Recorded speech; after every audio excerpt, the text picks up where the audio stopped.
Kakadaan lang nun train eh. Kaya ayan, no choice. Maghihintay kami. Pero malungkot. Si Rob, pinagtanungan ng Nakita mo yung foreigner. nagtanong. Ayan, itong dalawa. Ayan, tinanong siya kung magkano yung kanila. Hindi siya mukhang foreigner dito. Mukha siyang lokal. Pero yung hair mo dito. Ayun na pa tayo nagpipicture-picture. No? Nasa harapan nila tayo nagpipicture-picture. Tapos tinanong ko, Nagsasalitan pa tayong dalawa. ano sabi sa'yo? How much?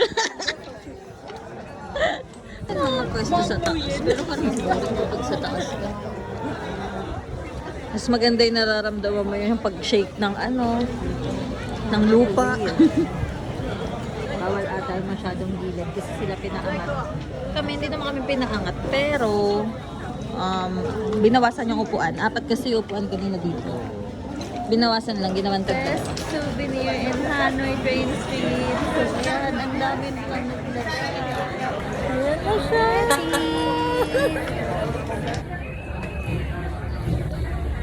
It's really cool. Taas pala yung tren, no?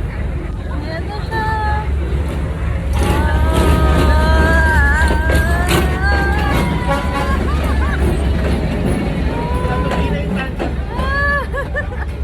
Ang haba niyan.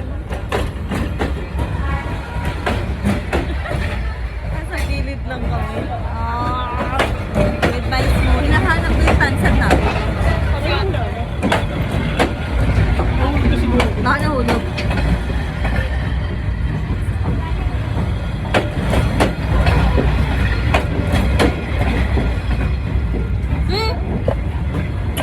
Iyan po ito yung nakita ko na ito pisa. Ang haba.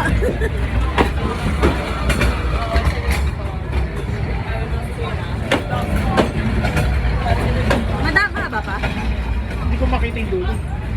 Hindi pa daw makita yung dulo. So, ibig sabihin mahaba pa rin. Ito na yung tansya. Ay, tao talaga. So, hanapin niya na yung kanya. Yay! May IC. Yay! We have our souvenir!